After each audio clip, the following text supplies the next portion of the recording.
창세기 1장은 장엄한 창조의 역사를 보여주었습니다. 2장은 하나님이 창조하신 인류 시조에 대한 다시 한번 창조의 이야기가 거룩함과 또 행복함과 사랑함으로 가득한 내용으로 나타났습니다. 그런데 3장에서 하나님이 가장 귀하게 창조하신 사람이, 인간이 범죄하고 타락함으로 하나님이 진노하시며 저주하시는 암울한 역사가 시작되고 있습니다. 4장은 3장의 그 인류 타락의 그 죄의 영향력이 아담의 후손에게 흘러내려가고 최초의 살인 범죄와 함께 인류사가 이후로 죄가 죄를 낳는 무서운 타락사로 전락해 되어지는 내용들을 보여줍니다. 1절과 2절을 한번 보십시오. 4장 1절과 2절을 보면 아담과 하와는 가인과 아벨을 낳습니다. 아벨은 양치는 자가 되었다고 하고요. 형은 가인은 농사하는 자가 되었다라고 기록합니다. 3절에서 가인은 농사해서 땅의 소산으로 제물을 들고 하나님 앞에 나아가 제사를 드렸고, 4절에서 아벨은 양의 첫 새끼와 기름으로 하나님 앞에 나아가 제사를 드렸다라고 기록합니다. 그런데 4절과 5절에서 아벨의 제사는 하나님께서 받으시지만 가인의 제사는 받지 않으셨고, 그리해서 가인이 화가 나고 안색이 변했다라고 기록합니다. 그러자 6절과 7절에서 하나님께서 가인에게 찾아오십니다. 그리고 왜 화가 났느냐고 물으시면서 내 마음속에 죄를 품고 있다라고 지적하시고 그 죄를 다스리라 라고 하는 말씀을 하십니다. 그러자 8절에 가인이 어떻게 행동합니까? 하나님의 말씀을 아랑곳하지 않습니다. 곧장 마음속에 일어난 분과 품고 있는 독을 그대로 행합니다. 바로 아벨을 찾아가서 들에서 쳐 죽였다라고 하는 아주 끔찍한 내용이 성경에 기록되고 있습니다. 9절에서 여호와께서 또 가인에게 찾아가 묻습니다. 내 아우 아벨이 어디 있느냐? 그러자 가인이 나는 모른다고 말하며 더 큰 소리로 내가 아우를 지키는 자냐고 역정을 내며 하나님께 오히려 더 큰 소리를 칩니다. 10절과 11절에 하나님께서 죄를 범하고 회개하지 않는 가인에게 벌을 내리십니다. 그 벌은 땅의 저주와 세상에서 유리방황하는 인생이 될 것이다 라는 기록이 이어져 내려갑니다. 슬픈 내용입니다. 3장에서 아담으로 시작되어서 나타난 죄가 4장에서 없어지지 않고 그의 후손들에게 그 죄가 영향력으로 이어져 내려가고 있다라는 내용인 것입니다. 하나님께서 아벨의 제사는 받으셨고 가인의 제사를 받지 않으셨다는 기록에서 그 이유가 무엇인가 히브리서에서 여러분 많이 읽으셨을 거예요. 아벨은 믿음으로 제사를 드려서 하나님이 받으셨다는 것입니다. 그럼 반대로 가인은 그렇지 않았다라는 것입니다.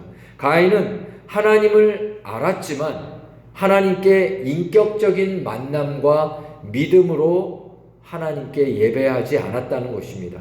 세상으로 치면 종교심은 있는데, 신에 대한 종교심은 있는데, 그러나 신을 인정하지 않고 또 인정한다고 해도 인격적으로 신을 의지하지 않고 자기 의로 살아갔다라고 하는 그런 인생의 군상들을 창세기가 설명하고 있는 것입니다. 그래서 그들은 분으로 삽니다. 싸움의 정욕으로 삽니다. 그래서 살인을 행하는 죄까지 나아가는 죽음의 인생들이, 죽고 죽이는 인생들이 되어졌다라는 것이 창세기 4장의 가인과 아벨 이야기를 통해 이 세상의 죽음의 역사, 죽이는 역사를 보여주는 것입니다. 그러면서도 회개의 기회를 하나님이 주시고요. 또 찾아와 주십니다. 그러나 세상은, 자기 의로 사는 인생은 하나님과 그분의 찾아오심을 외면합니다. 도리어 하나님이 어딨냐라고 소리치고 하나님께 더 외치고 나와보라고 그렇게 역정을 냅니다. 그러한 죄된 세상의 모습이 바로 가인의 모습임을 우리는 알게 됩니다. 창세기 3장에 아담을 통해 나타났던 죄가 그냥 사라지지 않았다라는 것을 4장을 통해 볼 수 있습니다. 한번 지어진 죄는 결코 그냥 사라지지 않고 죄의 영향력을 펼친다는 것입니다. 죄는 결코 그냥 없어지지 않습니다. 죄는 그냥 사라지지 않고 영향력으로 역사합니다. 오늘 내가 짓는 죄는 그냥 끝나지 않고요. 나의 가정과 자녀에게로 이어져서 죄의 열매를 거두게 됩니다. 이 죄를 하나님이 없애시기 위해 무슨 일을 하셨습니까? 전능하시니까 말만 하면 죄가 없어져. 야, 죄 없어져라. 안 된다니까요. 죄는 그런 실체가 아닙니다. 하나님이 어떻게 하셨습니까? 자기 아들을 이 땅에 보내셔서 십자가에 달려서 그 온몸을 다 찢어서 죄를 대속해야만 사라지는 그것이 죄입니다. 그러니 얼마나 무서운 것입니까? 얼마나 끔찍한 것입니까? 죄가 그렇게 끔찍하고 엄청나다라는 것을 창세기는 3장부터 보여주는 것입니다. 4장에서 그 죄가 확장되고 영향력을 펼치고 있습니다. 가정과 자녀에게로 이어져 버렸습니다. 갈라디아서 6장 7절에 사람이 무엇으로 심든지 그대로 거둔다 라는 말씀이 있습니다. 인생 속에서 무엇을 심느냐에 따라 그대로 거둔다는 거예요. 죄를 심는 자는 죄의 인생을 거둔다는 것입니다. 아담이 심은 죄는 사라지지 않고 그 가족과 자녀에게로 흘러버렸습니다. 그래서 그 죄가 열매로 나타나는 내용입니다. 4장 8절에 아담의 아들 가인의 살인죄로 아담의 죄가 이어졌고요. 23절은 어떻습니까? 아담의 가문 속에서 7대 손입니다. 라멕이 쉬어보니까 그 라멕이 더욱 가득 찬 증오와 복수심으로 잔악한 살인자가 되어서 사람을 죽이는 포악한 시대가 나타나 버렸습니다. 창세기 4장이 무엇을 보여주는가? 바로 죄의 영향력입니다. 죄의 끔찍함입니다. 온 세상이 죽고 죽이는 끔찍한 죄의 인생이 되어져 버렸다라는 것입니다. 동생 아벨을 죽인 가인의 죄는 11절과 12절에 어떠한 벌을 받았습니까? 하나님께서 땅에 저주를 내리시고요. 이후로 그가 열심히 밭을 갈아도 땅이 그 효력과 열매를 주지 않게 하시겠다라고 말씀하시고, 그로 인해 그는 세상에서 유리방황하는 고통의 인생을 살아가는 죄의 저주가 내려집니다. 창세기 3장 18절에서도 아담이 범죄했을 때 하나님께서는 여러분 다 기억하실 거예요. 어떤 벌을 내리셨습니까? 죄의 대가가 무엇이었습니까?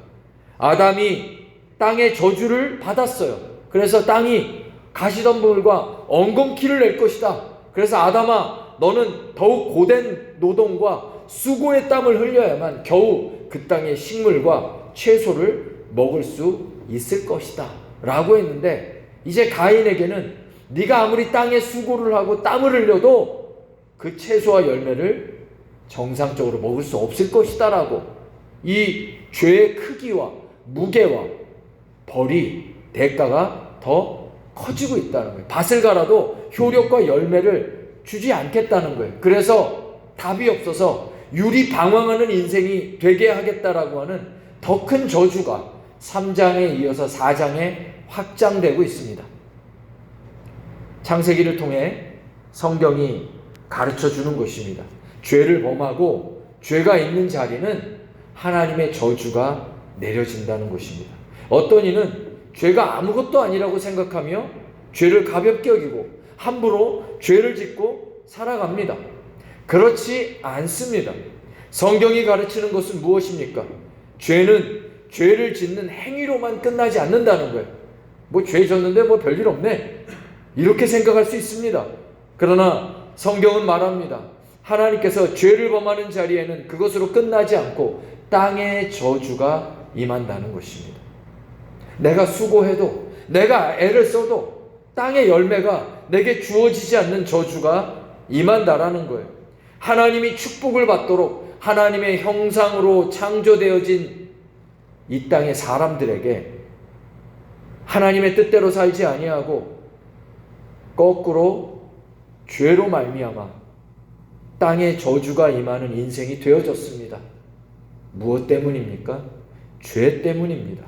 그래서 공생애를 시작하시고 하나님 나라의 복음을 전하신 예수님의 복음 증거의 첫 말씀이 무엇이었습니까? 여러분 잘 아시는 말씀이지만 마태복음 4장 17절을 한번 찾아보십시오. 이때부터 예수께서 비로소 전파하여 이르시되 회개하라 천국이 가까이 왔느니라 하시되, 이때부터 전하기 시작하셨다는 거예요. 공생애 시작하셨다는 거예요. 공생애를 시작하면서 이르시되 첫 말씀이 무엇입니까? 뭐예요? 회개하라. 첫 말씀이 회개하라예요. 공생애를 시작하면 예수님이 가장 중하게 여기셨고 우리 인생 속에서 가장 먼저 해결되어야 될 문제는 무엇인가? 죄의 문제라는 것입니다. 하나님 앞에서 죄의 문제가 해결되지 않으면 구원도 축복도 그 어떤 것도 받을 수가 없고 도리어 죄로 말미암는 하나님이 내리시는 땅의 저주로 묶여져 살아간다라는 것을 예수님도 알고 계셨기 때문입니다. 창세기 3장과 4장을 아셨기 때문이에요. 그래서 첫 말씀이 죄의 문제라는 거예요. 이 세상은 가장 중요한 게 죄의 문제가 아닙니다. 이 세상은 정치의 문제고 경제의 문제고 문화의 문제고 다른 걸 이야기합니다. 그러나 성경은, 예수님은 죄의 문제부터 이야기하십니다. 그러니 세상은 기독교를 이해할 수 없는 것입니다. 왜 자꾸 죄만 얘기해? 기분 나빠서 교회 못 가겠어. 그러나 성경이 그걸 말하고 창세기도 그것부터 이야기하고 예수님도 공생애를 시작하면서부터 이것부터 이야기합니다. 그런데 많은 기독교인이 교회를 다니면서도 죄의 문제에 대해서 듣고 알면서도 죄의 문제를 심각하게 여기지 않습니다. 인생의 첫 번째 문제로 생각하지 않습니다. 교회를 다니는 크리스찬도 인생의 첫 번째 문제가 정치인분이 있고 경제인분이 있고 돈 버는 데만 인생을 다 바치고 문화에만 세상을 즐기는 문화적인 거에만 인생을 다 바치고 그런 분들이 있어요. 그러나 성경을 아는 분은, 예수님의 말씀을 아는 분은 죄의 문제를 첫 번째로 알게 됩니다. 아, 이거구나. 이게 인생을 푸는 문제구나. 죄로 말미암아 죄로 끝나지 않고요, 땅에 저주가 임한다는 거예요. 이건 심는 대로 거두는 법칙. 성경이 말하는 대로 누구든지 심는 대로 거두리라. 죄가 있으면 사라지지 않습니다. 그냥 없어지지 않아요. 하나님이 말을 해도 없어지지 않아요. 예수님이 오셔서 그것을 자기의 몸으로 다 찢어서 끝장을 내기 전까지는 사라지지 않는 일이었습니다. 그래서 우리에게는 십자가에 달리신 예수님이 중요한 것입니다. 죄 문제 때문에. 예수님 안에서 죄가 해결돼야만, 십자가에서 죄로 말미암아 죽으시고 모든 죄를 다 깨끗이 처리하신, 사해버리신 예수님 안에 있어야만, 예수님의 그 십자가에서 같이 죽고 죄사함을 받아야만, 그 믿음이 있어야만 모든 게 시작된다는 거예요. 그래서 예수를 믿으면 구원받는다는 얘기를 믿지 않는 사람한테도 이해도 안 되는데 우리는 가서 전하는 것입니다. 예수님 믿으십시오. 예수 믿어야 죄사함 받고 구원받습니다. 사람들은 뭔 소리 하는 거예요? 죄의 문제가 뭐가 그렇게 중요해? 모르는 거예요. 몰라도 전하는 것입니다. 왜냐하면 듣는 귀를 하나님이 주신 분이 있거든요. 하나님이 택하신 자는 듣고 교회에 오는 것입니다. 구약 출애굽기 여러분, 하나님이 성막을 만들라고 하셨잖아요. 근데 성막에 딱 들어갈 때, 성막에 들어가면 첫 번째로 만나는 기물이 무엇입니까? 하나님이 뭐부터 만들라고 그랬어요? 번제단이죠. 번제단이 무엇입니까? 제물을 들고 와서 거기서 제물을 바치고 죄사함을 받는 자리입니다. 이 번제단에서 죄사함을 받아야 하나님께로 나갈 수 있다는 게 첫 관문이 번제단입니다. 그런데 번제단을 통과하고 나서 두 번째 기물이 또 있습니다. 뭐죠? 물두멍이죠. 물두멍은 무엇입니까? 바로 성소에 들어가기 전에 다시 한번 손과 발을 씻고 묻었던 흙과 먼지를 털어내야만 제사장들이 성소로 들어갈 수 있었던 두 번째 기물입니다. 이것이 무슨 의미이겠습니까? 바로 번제단에서 죄사함을 얻고 거룩함으로 성별되어져서 구원을 받았지만 번제단이 예수 그리스도의 십자가 아닙니까? 하지만 이후에도 우리는 또 세상 속에 살다 보니 흙먼지가 묻는 거예요. 죄와 허물이 묻으니까 손을 씻는 거예요. 죄사함을 받는 거예요. 회개하는 거예요. 다시. 그래서 교회 일찍 와서 기도하는 이유가 그겁니다. 하나님께. 하나님, 지난 한 주간 세상 속에 지었던 죄들, 죄가 있으면 예배가 안 되잖아요. 시간만 낭비하는 거예요. 1시간. 조금 일찍 와서 기도해야 되는 거예요. 하나님, 내가 알게 모르게 지었던 죄 용서해 주세요. 그게 물두멍입니다.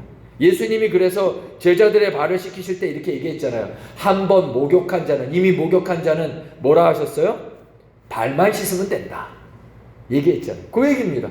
목욕, 번제단에서 이미 예수 믿고 십자가에서 구원 받았어요. 이후에는 손발만 씻는 거예요. 물두멍에서. 구약시대 제사장들이 하나님께 나아갈 때 물두멍에서 깨끗하게 씻는 일은 신약시대 교회 성도들에게 이 물두멍은 무엇이라고 성경에 써 있습니까? 에베소서 5장 26절을 찾아 읽어주십시오. 이는 곧 물로 씻어 말씀으로 깨끗하게 하사 거룩하게 하시고. 물로 씻어라고 하는 헬라어가 루트로입니다. 루트로. 근데 이것은 물두멍을 뜻하는 헬라어 루테라에서 파생된 말입니다. 그러니까 물두멍에서 온 말이에요. 그러니까 이는 곧 물두멍에서 씻어 말씀으로 깨끗하게 하사, 이런 뜻이에요.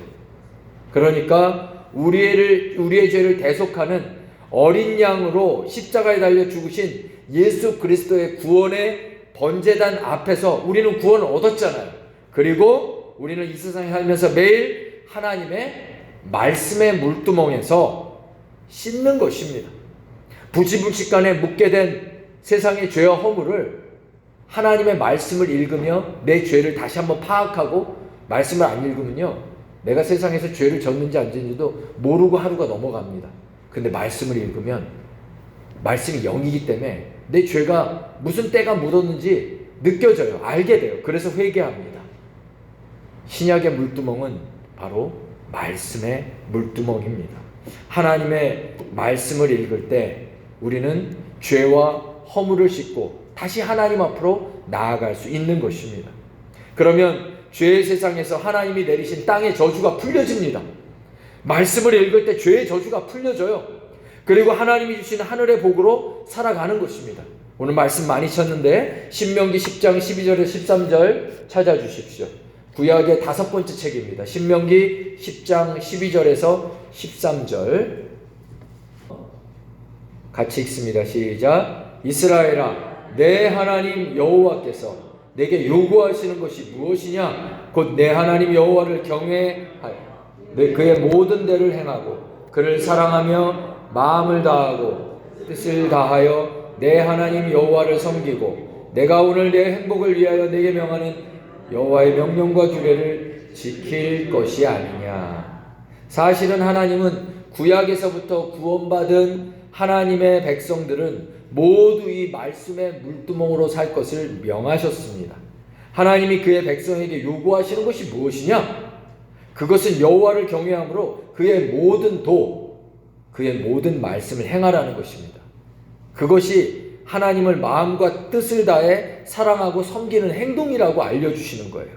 하나님의 백성들이 하나님 앞에서 행해야 될 도가 무엇인가 13절에서 더 정확하게 알려주시죠. 여호와의 명령과 규례라, 곧 하나님의 말씀이다 얘기하시는 것입니다. 그런데 우리가 이 세상에서 하나님 말씀으로 살아가라고 요구하시는 이유는 우리의 행복을 위해서라고 알려주십니다. 즉 하나님의 말씀을 따르고 그 말씀의 도를 쫓는 삶은 이 세상에서 죄의 저주를 풀고 하나님이 주시는 풍성한 복으로 행복하게 살아갈 수 있는 방법이다 라고 구약에서부터 알려주신 것입니다. 조금 더 지나서 신명기 11장 13절에서 15절을 읽어주십시오. 신명기 11장 13절에서 15절.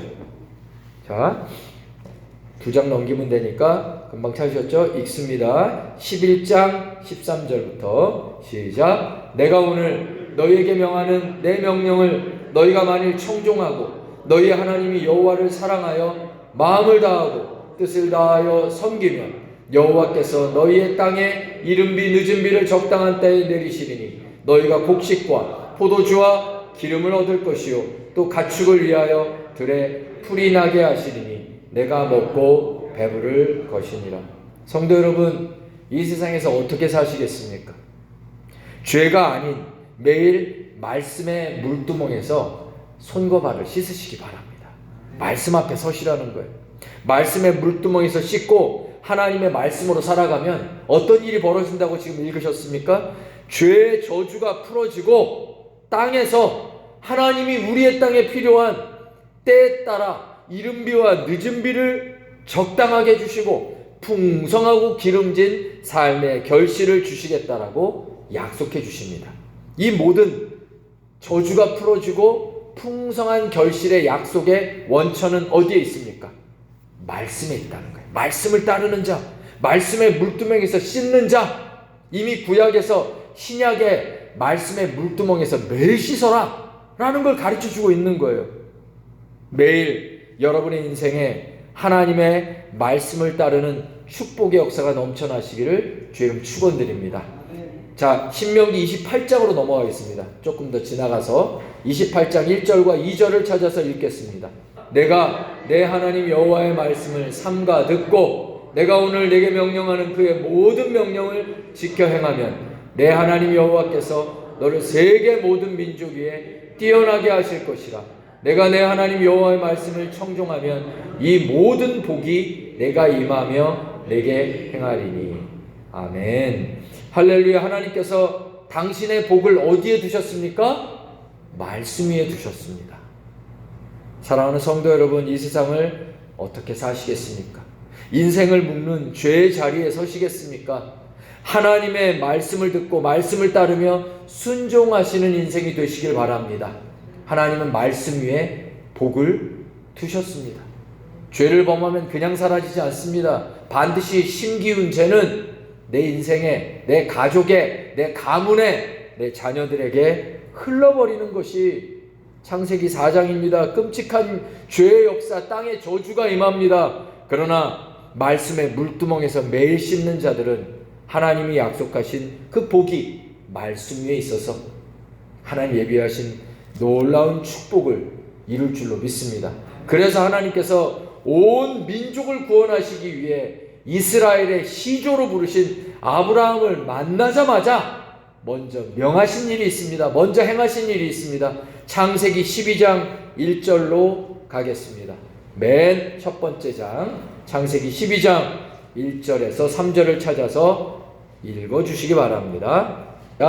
여호와께서 아브라함에게 이르시되 너는 너의 고향과 친척과 아버지의 집을 떠나 내가 내게 보여줄 땅으로 가라. 내가 너로 큰 민족을 이루고 내게 복을 주어 내 이름을 창대하게 하리니 너는 복이 될지라. 너를 축복하는 자에게 내가 복을 내리고 너를 저주하는 자에게는 내가 저주하리니 땅의 모든 족속이 너로 말미암아 복을 얻을 것이라 하신지라. 하나님이 아브라함에게 하신 첫 번째 일은 그에게 말씀을 주신 것이었습니다. 말씀의 언약을 주시고 그 말씀을 따라 살아가라. 그럼 내 인생에 복을 주겠다. 너를 창대하게 하겠다. 그랬더니 아브라함이 어떻게 반응했습니까? 4절은 뭐라고 기록됐는지 같이 읽습니다. 시작. 이에 아브라함이 여호와의 말씀을 따라갔고. 거기까지. 거기까지. 성경이 분명히 가르치고 보여주고 알려줍니다. 말씀을 따라갔다는 거예요. 굳이 안 써도 되거든요. 아브라함이 말씀을 따라가서 믿음의 시조가 되고 복의 근원이 되어졌다라는 것입니다. 성경은 다 통합니다. 어떻게 사시겠습니까, 여러분? 예수를 믿었는데 어떻게 사시겠어요? 예수님 믿은 지가 얼만데 나는 하루에 성경 한 장도 안 읽어요. 그럼 복을 걷어차시는 거예요. 세상대로 사는 거예요. 세상이 중요한 대로 사는 거예요. 세상에서 중요한 게 뭐야? 아까 말씀드린 거 있잖아요. 정치, 경제, 사회, 문화. 이게 중요하지만 성경은, 예수님은, 하나님은 지금 뭐가 중요하다고 그랬습니까? 죄의 문제가 풀어져야 한다는 거예요. 죄의 문제와 풀어지는 그 죄를 씻는 물두멍, 번제단은 이미 통과했고 예수님 믿었으니까 매일매일 여러분이 해야 될 것은 예수 안에서 말씀의 물두멍에서 씻으시기 바랍니다. 말씀을 붙들고 살아가시기 바랍니다. 제발 말씀으로 승리하시기 바랍니다. 여러분 복을 받는 인생이 되십시오. 그러면 그 창세기 4장에서 하나님께서 보여주시는 바로 이것이 무엇입니까? 믿음으로 사는 자, 하나님 앞에 말씀으로 사는 자, 그렇게 주님 앞에 죄가 아닌 주님 앞에 서는 자는 어떤 인생을 살아가는가? 바로 어떠한 사람인가?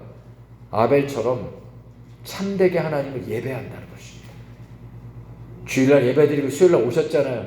뭐 예배 한 번 더 드린다고 무슨 일이 있나? 이렇게 생각할지 모르겠습니다. 그러나 창세기는 아벨의 제사를 받으셨다라고 말합니다. 3장에 타락의 역사가 있은 후에 4장에 가장 먼저 시작하는 게 제사를 얘기하는 거예요. 하나님께 드린 예배를 얘기하는 거예요. 예배부터 얘기가 나와요. 근데 예배하고 상극인 게 또 무엇입니까? 죄입니다. 죄. 죄인들은 예배하지 않는다는 거예요. 아벨만 예배했습니다. 아벨만 예배하고 하나님이 그 예배를 받아 주셨습니다. 믿음으로 아벨은 가인보다 더 나은 제사를 하나님께 드림으로 의로운 자라 하시는 증거를 얻었다. 히브리서의 11장에 나오는 말씀입니다. 바로 아벨에 대한 내용은 그 핵심이 가인과 대치하면서 예배자의 계보를 써내려갑니다. 25절에서 보시기 바랍니다. 창세기 4장 25절. 하나님은 아벨을 잃은 아담에게 새로운 아들, 이름이 셋입니다. 셋. 자, 퀴즈를 한번 내드릴게요. 아담의 세 번째 아들의 이름은 뭘까요? 셋입니다. 아유, 외우기 좋으라고 성경이 친절합니다. 예? 그런데 26절에 셋의 아들의 이름이 뭘까요? 뭐라고 나왔습니까? 26절에 에노스입니다. 에노스 밑에다 여러분 성경에다 써보실래요? 에노스의 뜻은 죽을 수밖에 없는 존재. 그렇게 쓰십시오. 성경에. 그리고 뭐라고 써 있어요? 26절에 그때에 비로소 사람들이 여호와의 이름을 불렀더라. 사람이 언제부터 하나님을 찾고 의지하고 예배합니까? 바로 스스로 죽을 수밖에 없는 존재라고 하는 가난한 심령일 때, 나의 의로 살지 않을 때, 내 힘으로 할 수 없을 때, 그때 하나님 앞에 죄의 자리를 회개하고 하나님께 나아가 예배하는 것입니다. 성경이 왜 에노스 이야기로 끝날까요? 창세기 4장에 아벨의 예배를 하나님 받으셨다고 하고 죄의 문제를 가인을 통해 이야기하시고 하나님 앞에 자기 의로 사는, 가난하지 않고 높은 교만의 심령으로 사는 이 죄된 인생 속에서 진정 하나님이 찾으시는 자, 의의 사람, 믿음의 사람은 어떤 삶을 사는가? 하나님 말씀의 물두멍으로 나를 씻고 내 인생을 하나님 앞에 엎드려 예배하는 자로 산다는 것입니다. 그 예배는 어떻게 드릴 수 있는가? 죽을 수밖에 없는 존재, 에노스라고 하는 아벨의 후예들, 셋의 후예들, 그들은 예배자의 계보라는 것입니다. 이 수요일 저녁 나오신 여러분 모두가 예배자, 셋의 후예, 에노스가 되어 말씀 믿고 믿음으로 그렇게 예배하며 주님만 의지하고 주님 예비하신 하늘의 복을 풍성히 누리시는 여러분 모두가 되어지시기를 주의 이름으로 축원드립니다. 옆에 분에게 한번 말씀해 보십시오. 당신이 에노스입니다 라고 한번 인사해 주세요. 당신이 에노스입니다. 할렐루야. 감사합니다. 기도하겠습니다.